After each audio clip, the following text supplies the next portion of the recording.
네, 오늘은 속건제에 대해서 공부를 하려고 합니다. 속건제 제물에 대해서는 일단 속건제는 레위기 7장에서 보면은 속건제의 규례는 이러하니라 1절 속건제의 규례는 이러하니라 이는 지극히 거룩하니. 먼저 우리가 알아야 될 게 속건제는 단체적으로 적용을 합니다. 단체적으로 이스라엘 나라라든지 아니면은 그의 제사장들을 위해서 드리는 것이고, 이웃에게 잘못을 했다든지 그럴 때 속건제를 드리는데, 말 그대로 속건제는 1년 1차에 드리는 것이고, 속죄제 같은 경우는 개인적으로 지은 허물들, 범죄들을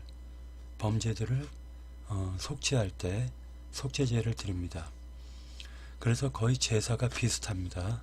그러나 속건제는 1년 1차라든지 아니면은 제사장이 허물이 있을 때, 그럴 때 속건제를 드립니다. 그만큼 제사장이라는 위치가 굉장히 중요합니다. 2절에 보면 번제물을 잡는 곳에서 속건제의 번제물을 잡을 것이요 제사장은 그 피를 제단 사방에 뿌릴 것이며 그 기름을 모두 들이되 곧 그 기름진 꼬리와 내장에 덮인 기름과 두 콩팥과 그 위에 기름 곧 허리 쪽에 있는 것과 간에 덮인 거풀을 콩팥과 함께 떼어내고 제사장은 그것을 다 제단 위에서 불살라 여호와께 화제로 드릴 것이니 이는 속건제니라. 속건제라는 게 속에 있는 그 내장들 그리고 특징이 뭐냐면 꼬리입니다. 꼬리, 기름진 꼬리, 그리고 내장에 덮인 기름.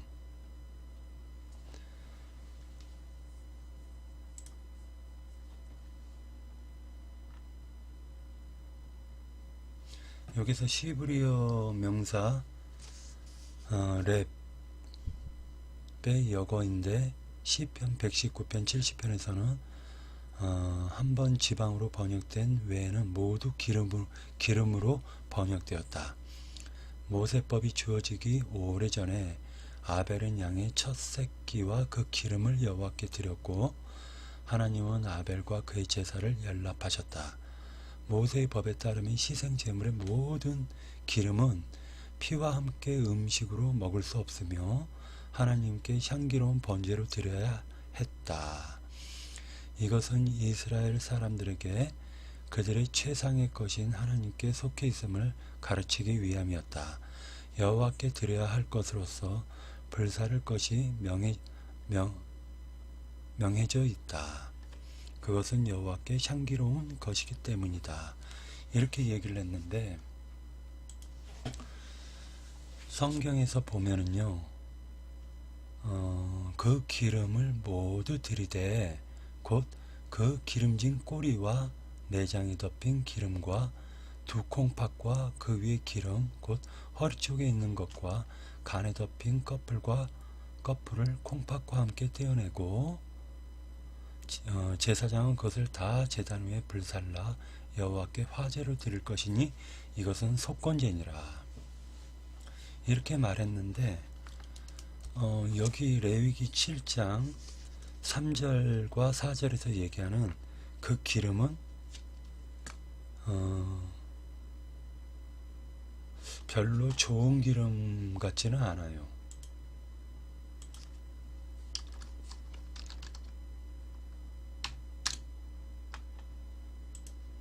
좋은 기름 같지는 않습니다.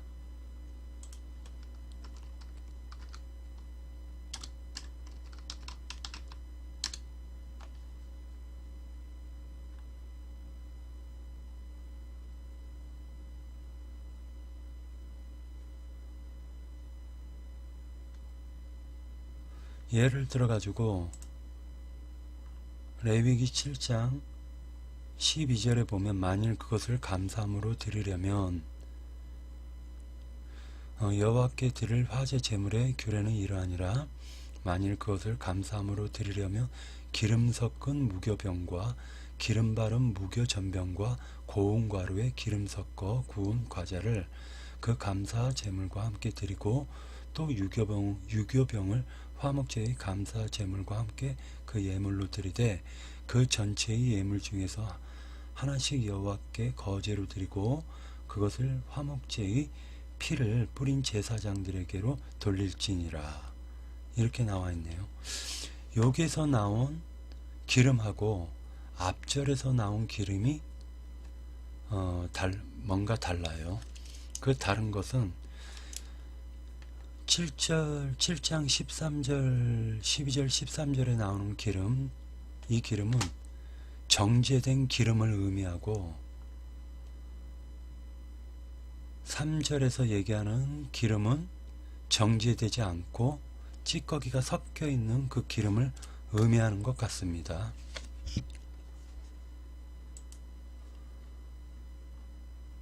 그래서 이제 여기에서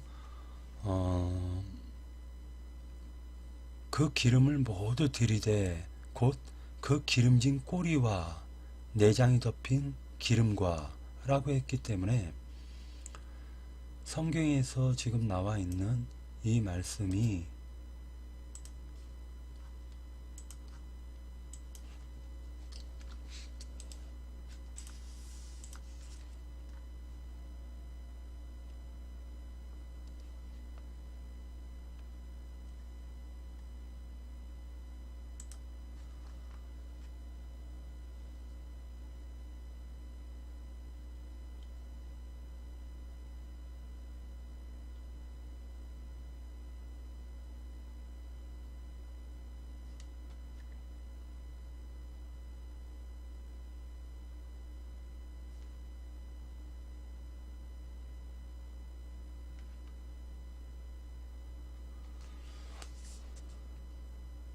자, 근데 또 이런 말씀이 있네요. 레위기 그 3장에 보면 사람이 만일 화목제의 제물을 예물로 드리되 소로 드리려면 수컷이나 암컷이나 흠없는 것으로 여호와 앞에 드릴지니 이것은 화목제입니다.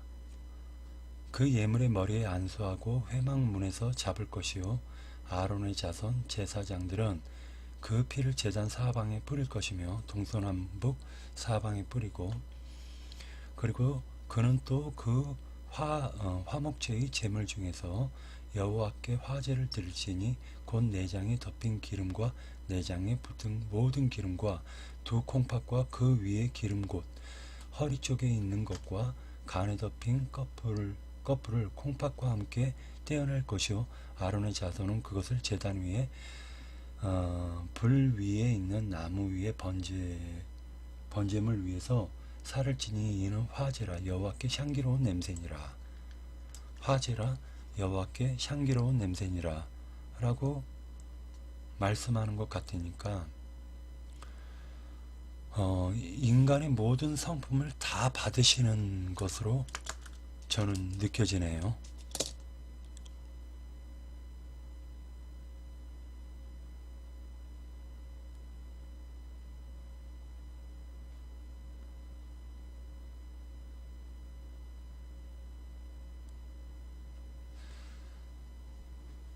또 여기에서 보면은 그런 화목제 제물 중에서 여호와께 화제를 드리지니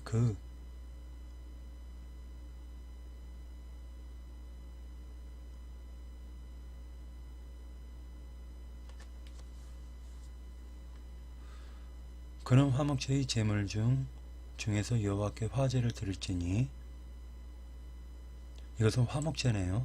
여호와께 화제 불로 태워 드리는데 그 기름 곧 미골에서 밴 기름진 꼬리와 내장이 덮인 기름과 내장에 붙은 모든 기름과 두 콩팥과 그 위에 기름 곧 허리 쪽에 있는 것과 간에 덮인 꺼풀을 콩팥에 함께 떼어낼 것이요 제사장은 그것을 제단 위에서 불사를 지니 이는 화제로 여호와께 드리는 음식이니라.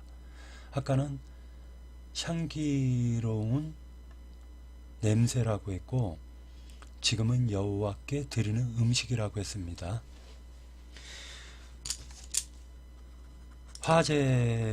화목제를 의미하고 있는데 화목제 중에서 모든 것을 갖다 불살라서 다 태워버립니다. 저는 이것을 보면서 두 가지가 느껴집니다. 하나는 우리 모든 성도들 자신을 갖다가 하나님께 드릴 때에는 우리 자신의 썩어버린 우리 자신이 인생을 살면서 말 그대로 썩어버린 겉사람이 있걸랑요. 겉사람 옛사람이라고도 합니다.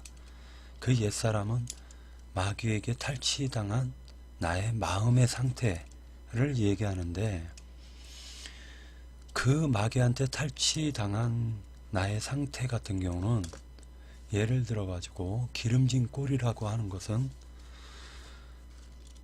성경에서 기름진 꼬리를 잘라낸다 라고 얘기를 하는데 이런 말들이 실제로 그 성경을 통해 가지고 찾아보려고 하고 있습니다. 근데 저는 안 좋은 것으로 저는 알고 있는데 여기에서는 하나님이 받으셨어요. 이것은 예수님을 상징하는 것이 분명합니다. 예수님께서는 그 기름진 꼬리까지도 전부 다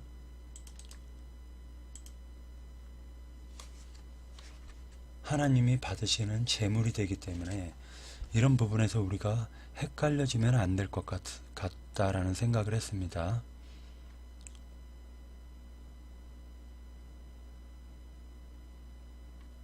화목제 제물은 원래 예수 그리스도를 의미하고 있기 때문입니다. 화목제 제물이라는 게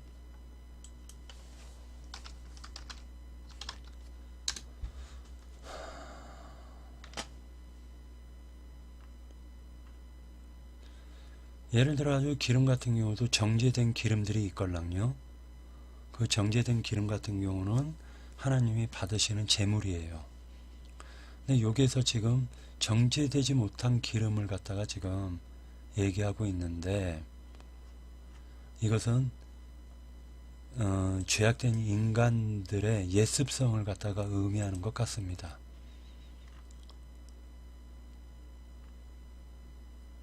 그리고 등잔 밑에 기름을 붓잖아요.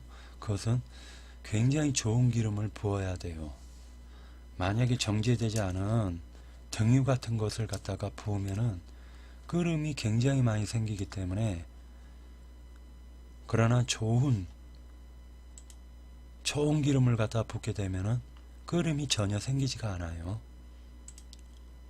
기름도 종류가 여러 가지인 것 같습니다. 또 레위기 4장 5절에서 보면은 기름 부음을 받은 제사장은 이런 말씀이 있어요. 기름 부음을 받은 제사장이라는 말씀도 있습니다.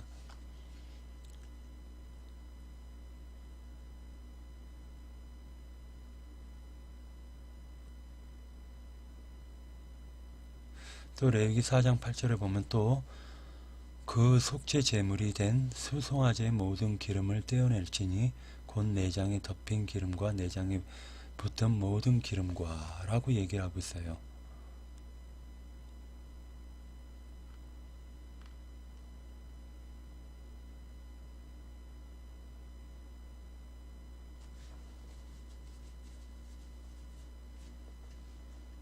레위기 4장 31절에 보면 그 모든 기름을 화목제물의 기름을 떼어낸 것 같이 떼어낸 제단 위에서 불살라 여호와께 향기롭게 할지니 제사장이 그를 위하여 속죄한즉 그가 사함을 받으리라. 이렇게 말씀하고 있습니다. 결과적으로는 기름은 화제와 관련이 있는 것 같습니다. 화제와.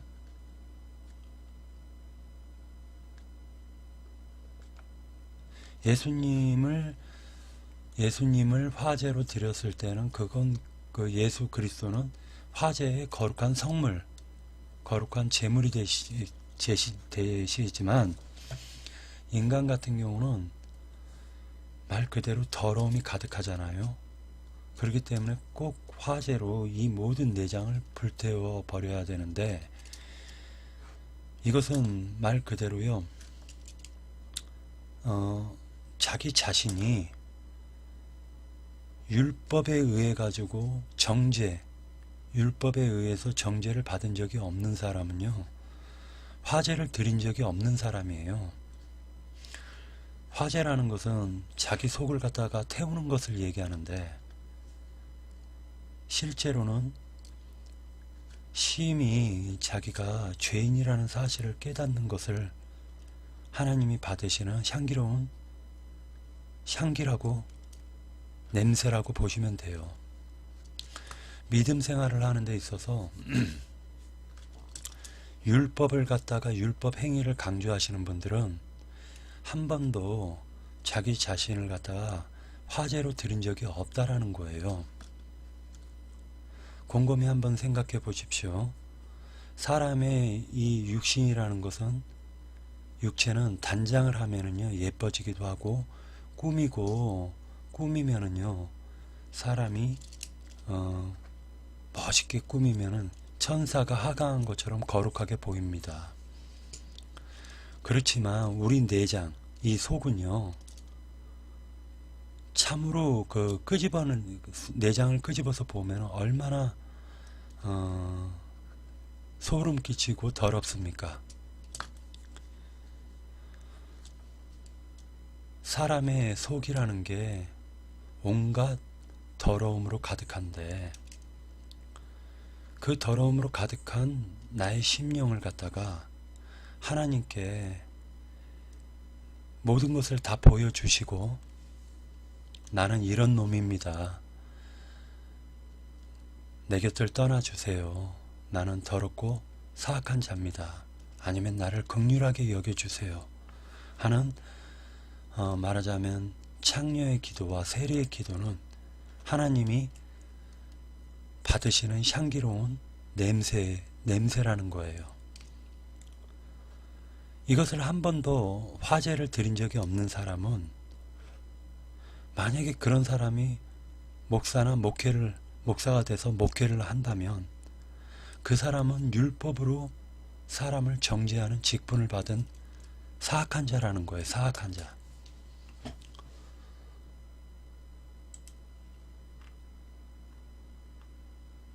여러분들이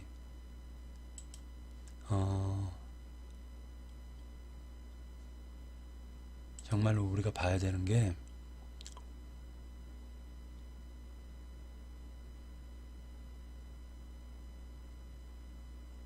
자, 레위기 23장에 보면 그 소재로는 기름 섞은 고운 가루 10분의 2 에바를 여호와께 드려 화제로 삼아 향기로운 냄새가 되게 하고, 전제로는 포도주 4분의 1 한을 쓸 것이오라고 얘기를 하고 있어요. 그러니까 여기에서도 우리가 보면은 기름을 섞어 가지고 하나님께 향기로운 냄새를 드린다. 이 기름은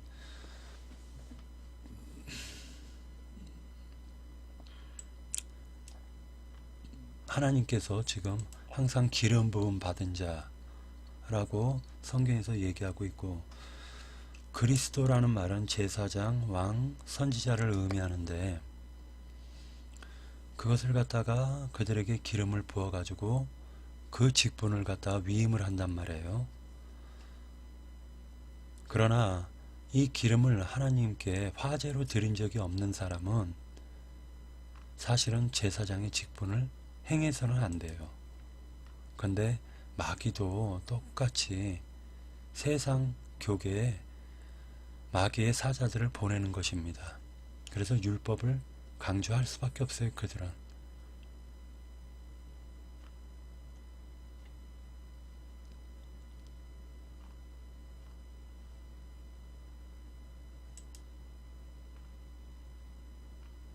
선지자들은 이 기름,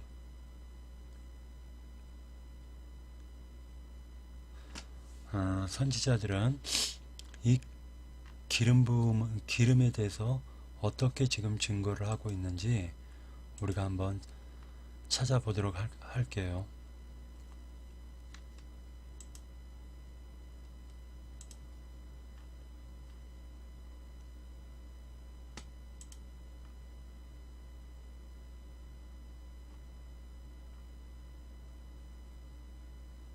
참 이것을 우리가 이런 것들을 갖다 보게 되잖아요.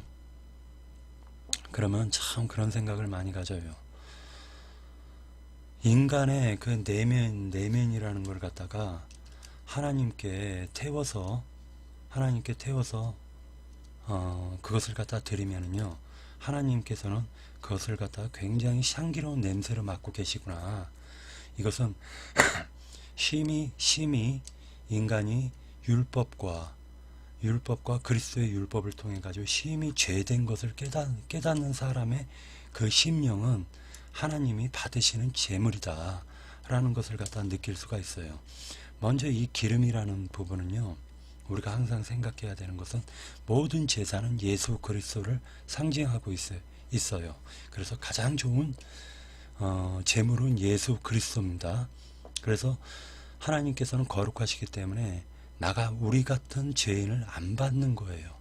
죄인들을 받지 못하지만 예수 그리스도를 다리로 놓고 예수 안으로 예수를 믿는 모든 그리스도의 사람들을 예수 안에 집어넣고, 그리고 그 예수를 갖다가 하나님이 받으심으로 말미암아 화목제의 완성이 되고 모든 제사의 완성이 되는 것입니다.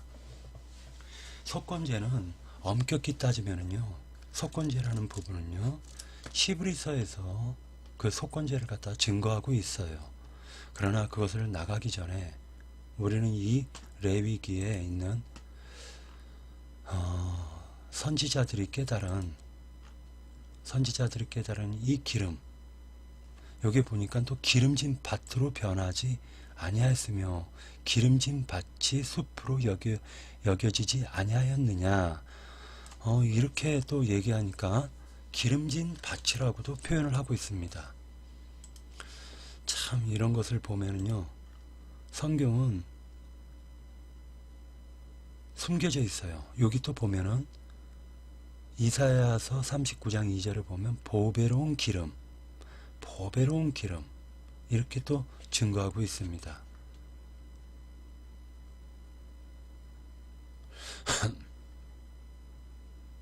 또 희생의 기름이라고도 나와 있네요.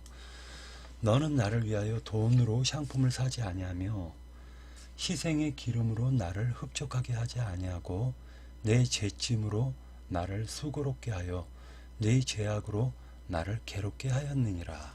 이렇게 증거를 하고 있네요. 이런 것들을 보면은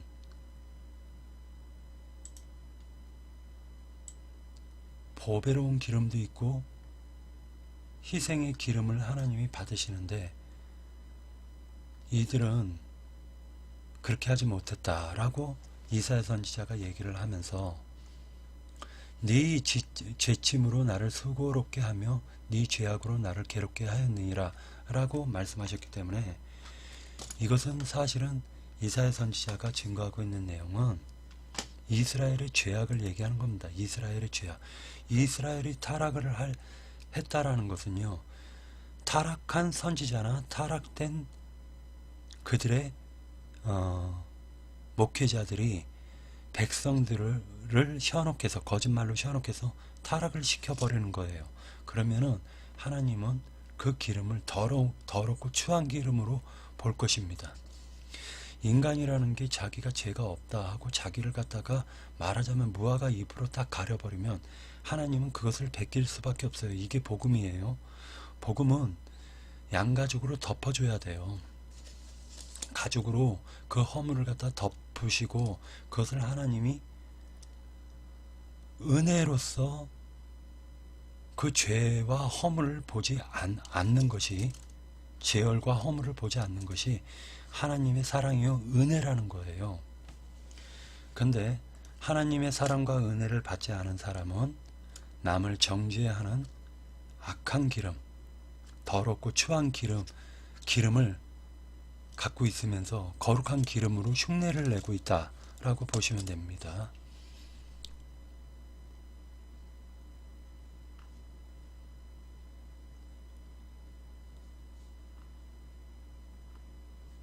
사람이 괴로워도 머리에 기름을 갖다가 원래는 머리에 기름을 갖다가 바르고 단장하게 있는 것인데 사람이 괴로우면은 기름을 바르지 않고 티끌을 자기 몸에 뿌리는 경우도 볼 수가 있습니다. 이렇듯 우리는 이 기름이 두 가지 기름이 있다. 하나는 빗소리가 나요.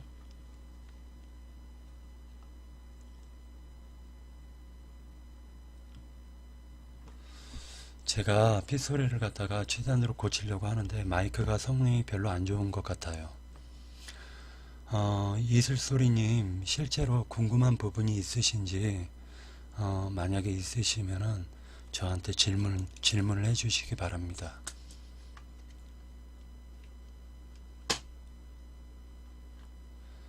데살로니가 전서 2장 7절에 보니까 우리는 그리스도의 사도로서 마땅히 권위를 주장할 수 있으나 도리어 너희 가운데서 유순한 자가 되어 유모가 자기 자녀를 기름같이 하였느니라.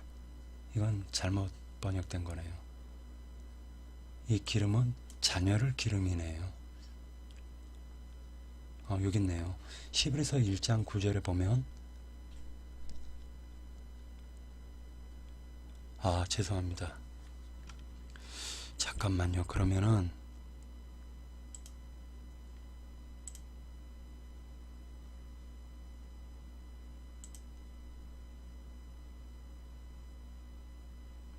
오디오로 보자. 소리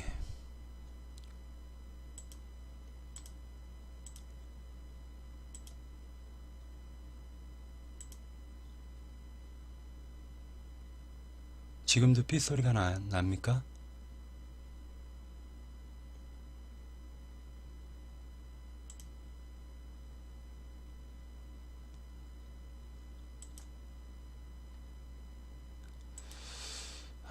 이걸 갖다가 마이크를 바꾸긴 바꿔야 되겠네요. 듣기 싫은 소리.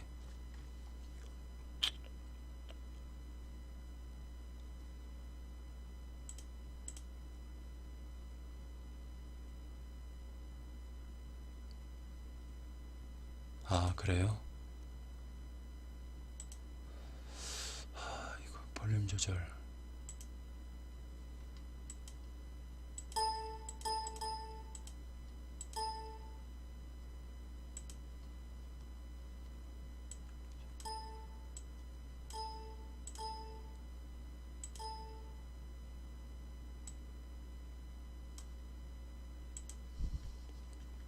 지금은 어떻습니까?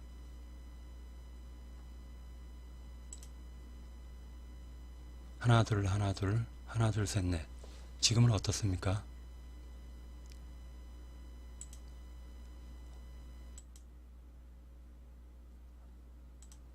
자, 지금은 어떻습니까? 소리가 너무 적지 않나요? 하나 둘 셋 넷. 안 나요? 다행이네.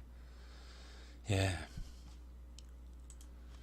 저는 지금 로마서 6장을 강의하다 보니까 그 로마서 6장을 공부하다 보니까요, 제가 느끼는 게 이것은 로마서 6장은 화재와 속건제가 지금 연결이 되어 있어요.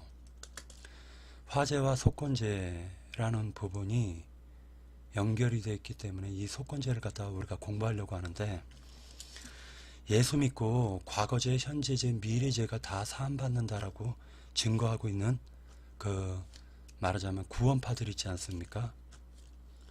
그건 거짓말이에요. 성경에서 보면은요, 속건제라는 말은 1년 1차에 드리는 것이고, 속죄제는 죄어리 기억날 때마다 성전에 가서 하나님께 제물을 바치는 거예요.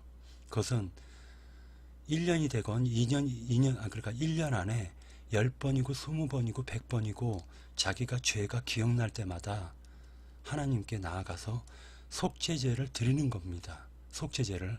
그렇기 때문에 이것을 신약 성경에서 뭐라고 얘기하냐면은 너희가 죄를 하나님께 자백하면 하나님이 너희를 미쁘시게 본다, 이렇게 얘기해요. 그러니까 속죄제라는 것은 자기 자신의 그 더럽고 추한 그 더러운 마음과 마귀에게 속아가지고 이 더러워진 나의 오염된 그 마음속에 끼어버린 그 기름들 있잖아요.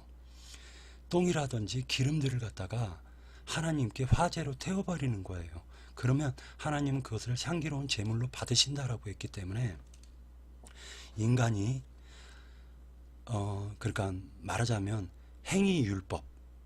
행위율법을 갖다가 통해 가지고 내가 마귀에게 지금 속고 있구나 라는 것을 깨달았다면 그 사람은 신앙생활에 돌입이 되는데, 그 신앙생활을 할 때 남을 미워하고 정죄하는 마음이 생긴단 말이에요. 율법을 하다 보면, 율법을 지키다 보면 남을 정죄하는 마음이 딱 생겨요. 그렇다면 그 사람들은 말하자면 복음을 깨닫지 못한 거예요. 복음을 깨닫지 못한 상태라는 거예요.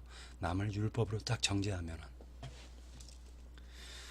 그러한 자기가 신이 돼 가지고 율법으로 하나님의 성도들을 갖다가 정죄한다면은 그 사람은 아직도 하나님께 화제를 드린 적이 한 번도 없는 사람이다라고 보시면 돼요.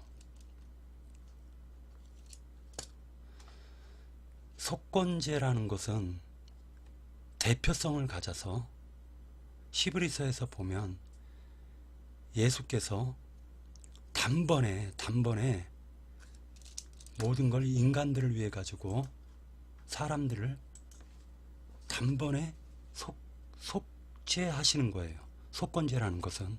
그래서 대표성이 있습니다.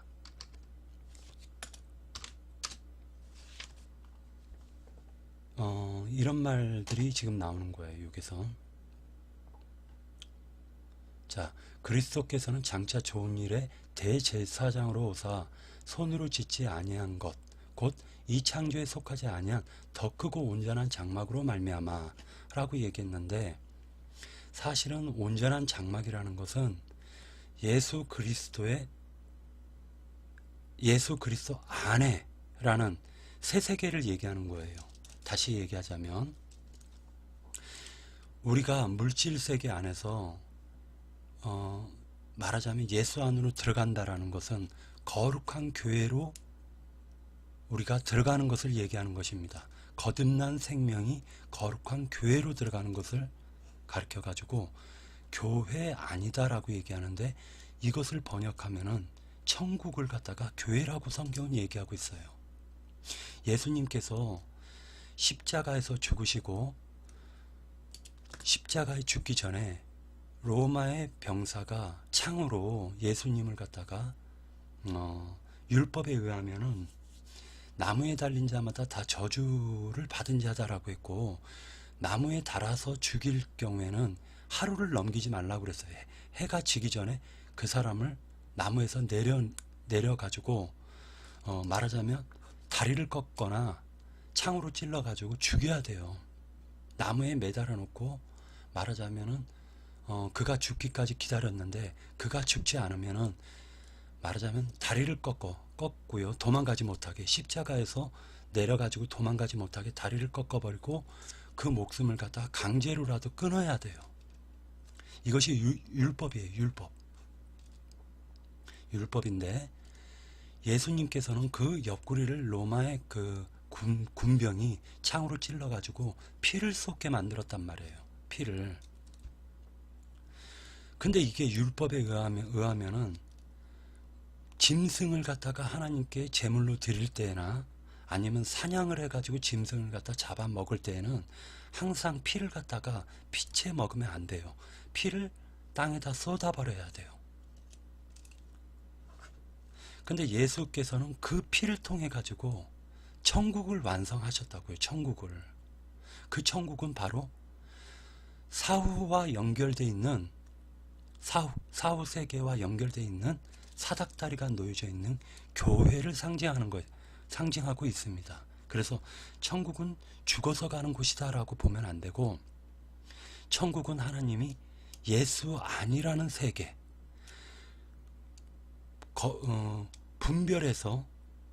분별해가지고 빼내시는 거예요.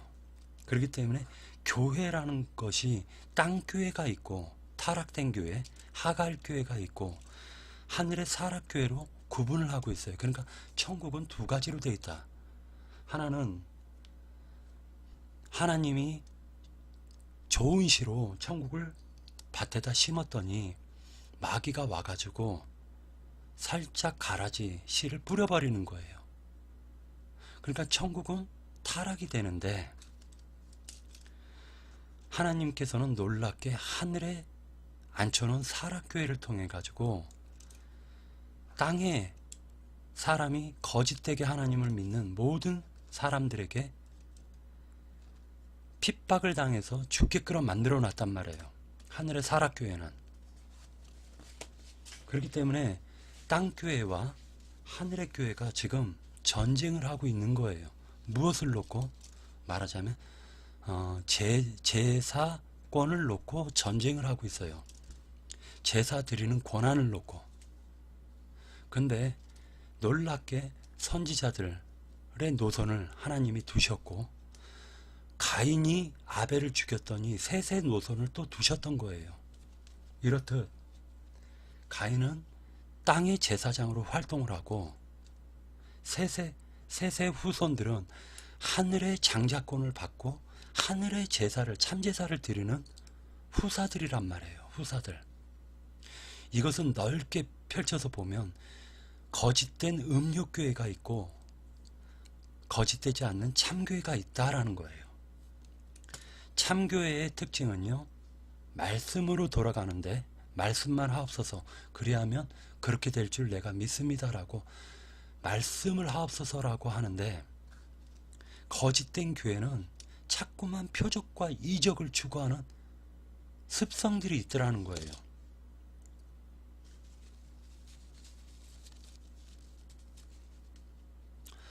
이것이 바로 성경에서 얘기하고 있는, 천국도 타락할 수가 있다. 그러면 천국이 타락하면 하나님은 빼내시는 거예요. 또 그 타락된 천국에서 하나님의 백성을 또 빼내는 거예요. 그래서 항상 두 단계로 구원이 이루어집니다.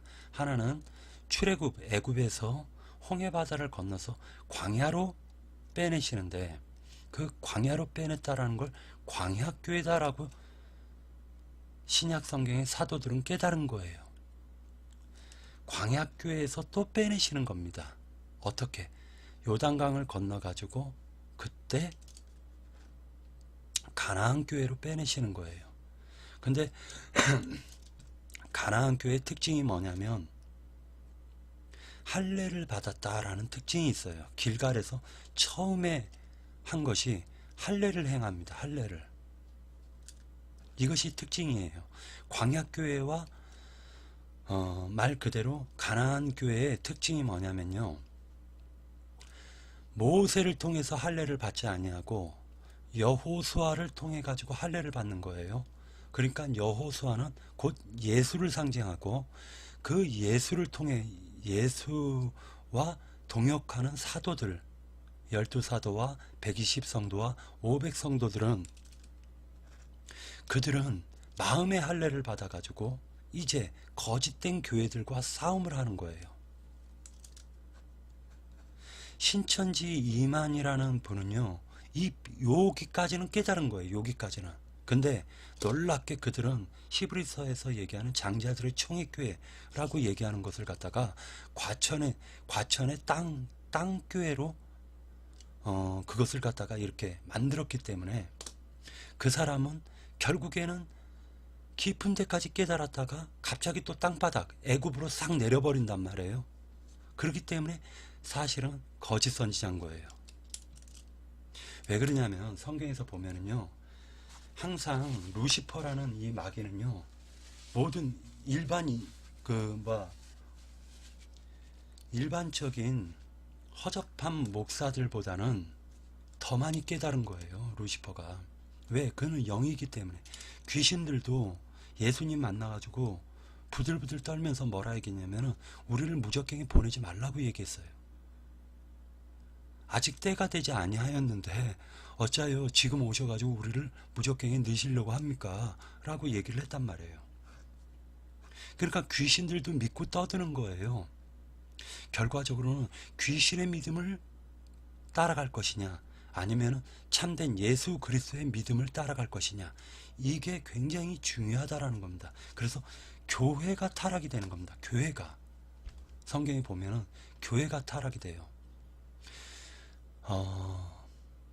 여기서 염소와 송아지의 피로 하지 아니하고 오직 자기의 피로 영원한 속죄를 이루사 단번에 성소에 들어가셨느니라 라고 말씀하고 있기 때문에 예수의 피는 바로 예수의 아내, 즉 창세기에서 보면은 남자와 여자를 하나님이 지으실 때 보면 그 아담을 통해 가지고 잠들게 만들어서 갈비뼈로 옆구리에서 갈비뼈를 취해 가지고 여자를 만든단 말이에요.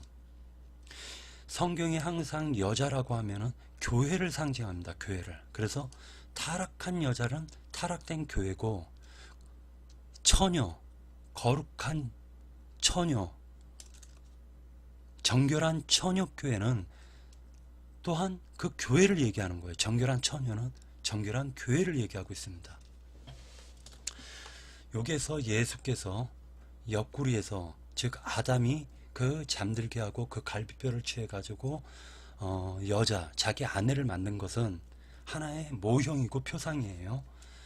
아담은 오실자 예수 그리스도, 둘째 아담인 예수 그리스도를 상징하고, 그 둘째 아담의 옆구리에서 피가 흘러나오면서 그 피로 말미암아 가지고 교회, 즉 예수의 배필인 교회를 하나님이 지금 만들고 계시다. 그런데 만드는 것이 건물 성전을 갖다가 교회라고 성경은 얘기하는 것이 아니라, 하나의 말하자면 그 같은 영, 그렇게 믿는 영, 표적과 이적을 추구하는 사람은 표적과 이적을 증거하는 목회자를 만나가지고 그렇게 하나의 단을 만들어 버리는 거예요. 그래서 루벤단 아니면 므낫세단 아니면 레위단 이렇게 만드는데, 실제로 축복을 받은, 실제로 가장 거룩한 단은 요셉단이었다고요. 요셉단. 그 요셉단이, 나머지 단들이, 형제들이 전부 다 요셉단에게 절을 합니다. 절을 해요. 이것은 하나의 교회가 요셉과 같은 거룩한 처녀교회가 있고, 말하자면 루벤처럼 교회는 교회인데 정결하지 못한 교회를 또 상징하기도 한다는 말이에요. 이것을 두 교회로 얘기하고 있는 것이 바로 하갈교회, 그는 광야교회를 상징하고, 그 다음에 사라교회, 이것은 가나안을 정복한, 말하자면 여호수아를 통해 가지고 할례를 받아서 가나안을 정복한 그 교회를 상징하고 있단 말이에요. 그래서 항상 가나안의 그 할례 받지 못한 아모리 족속, 그들과 하나님의 백성은 싸움을 하는 거예요. 다시 얘기해서 아모리 교회와 이스라엘의 교회는 서로 싸움을 하게 돼 있어요. 아모리 교회의 특징은 말 그대로 할례 받지 못하는 것이 특징이에요. 그러니까 하늘 문이 열리지를 못했다라는 겁니다. 하늘 문이.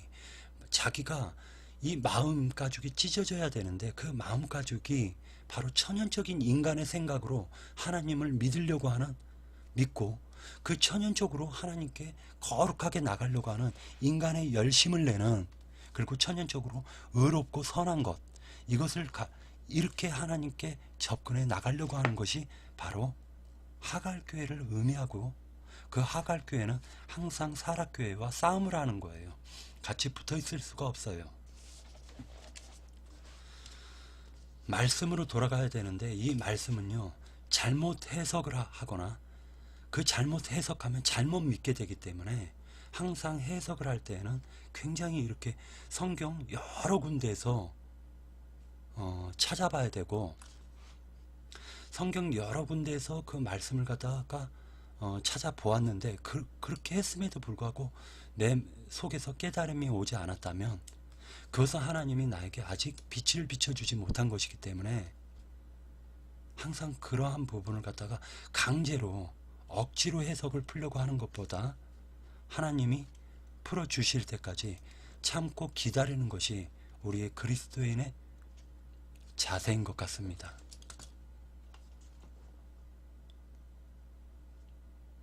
여기서 보니까 히브리서에서 9장에서 얘기하는 이 지금 제사법이 모형인 레위기나 출애굽기, 민수기, 신명기 이런 데서 율법으로 제사를 드리는 그 제사를 완벽하게 성취하는 제사인데, 이것은 레위 지파는 자기 자신을 위해 가지고 속죄를 드려야 될 필요가 있었지만, 예수께서는 단번에 자기 자신을 속죄 제물로 드렸고, 더 이상 그 예수 외에는 더 이상 속죄 제물이 없다는 거예요.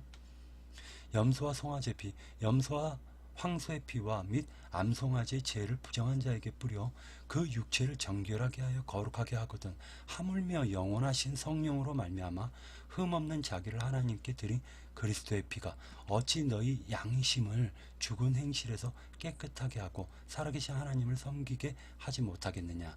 이로 말미암아 그는 새 언약의 중보자시니, 이는 첫 언약 때, 율법이죠, 첫 언약 때 범한 죄에서 속량하려고 죽으사 부르심을 입은 자로 하여금 영원한 기업의 약속을 얻게 하려 하심이니라 라고 얘기를 했기 때문에, 로마서 6장에서는 이것을 지금 증거하고 있단 말이에요. 이것을 증거하고 있어요. 율법에서는요, 옛 남편이 있고 그 다음에 새 남편이 있어요.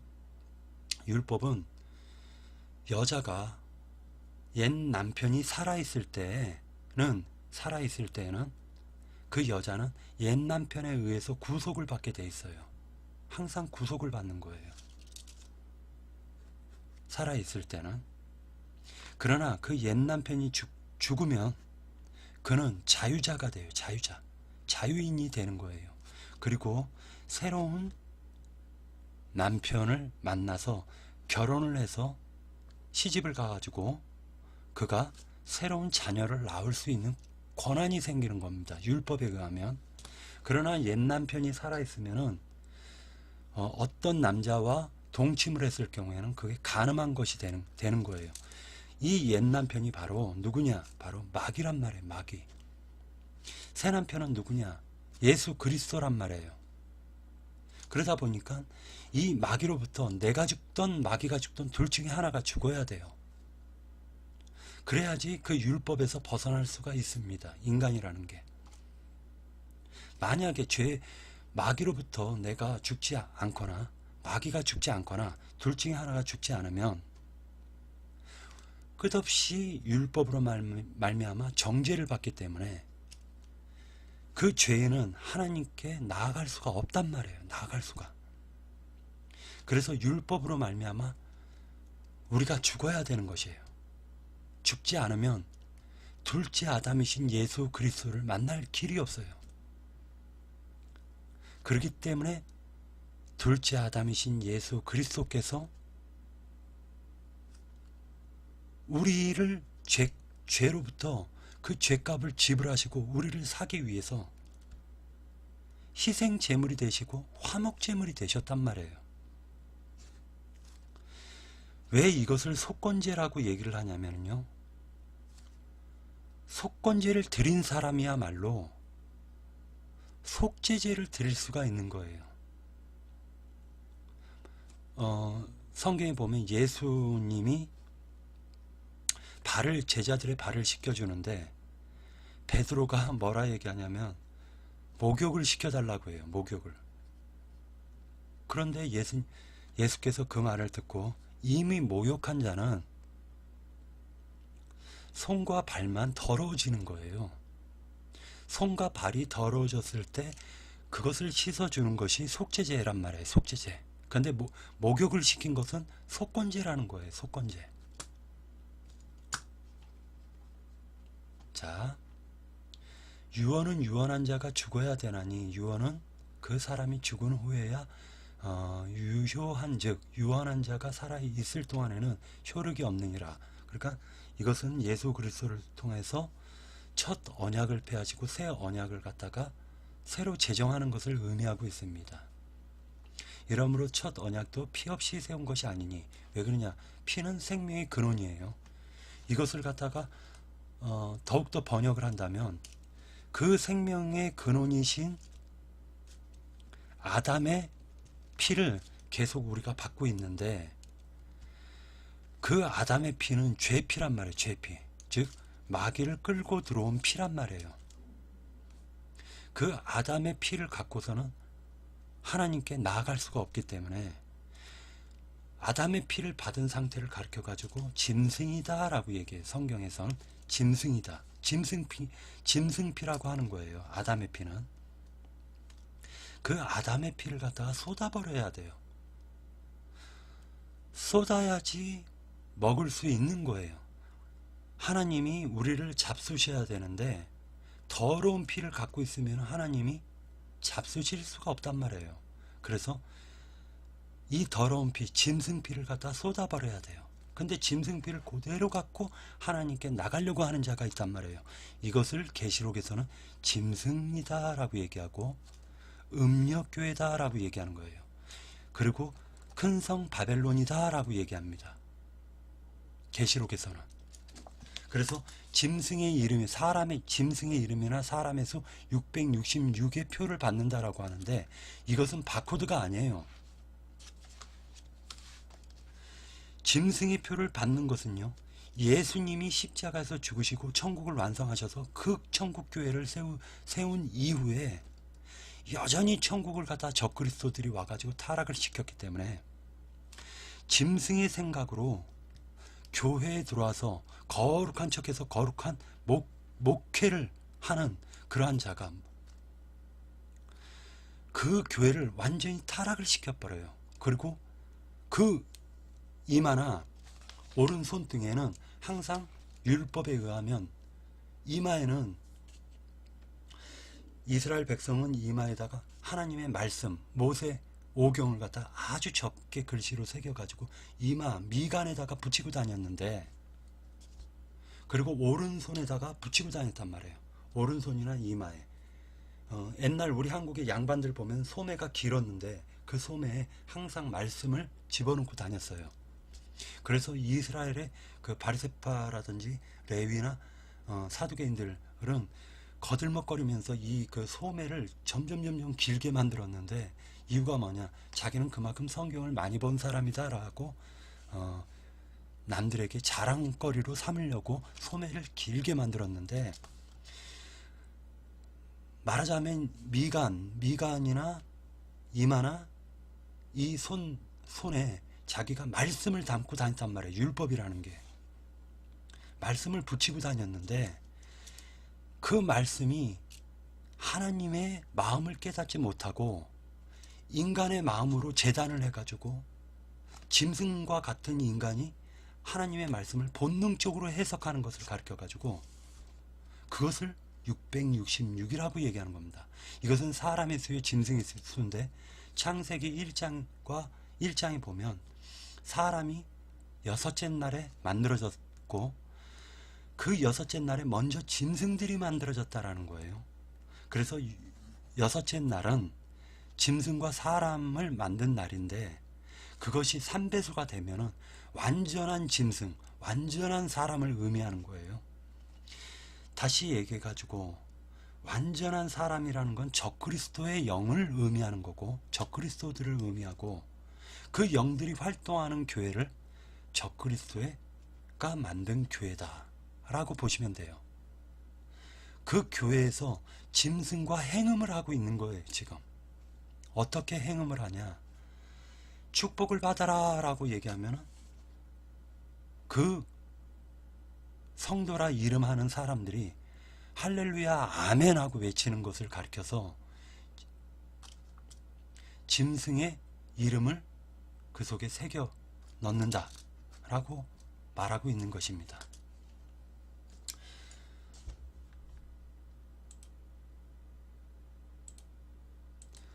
이 의미를 갖다가 곰곰이 한번 생각해 보시길 바라요. 왜 그러냐면 이건 굉장히 중요한데, 많은 사람들이 666을 바코드라든지 아니면은 베리칩 이것으로 생각을 하는데, 그렇게 생각을 하면은 적그리스도의 영을 만질 수가 없어요. 베리칩으로 적그리스도는 자기를 은폐하고, 말하자면 베리칩을 갖다 끄집어내 가지고 저 베리칩이 적그리스도의 표다라고 얘기를 하는데, 짐승의 표다라고 얘기하는데, 실제로 자기 자신이 짐승의 표를 받고 있다라는 것을 인지하지 못하게, 깨닫지 못하게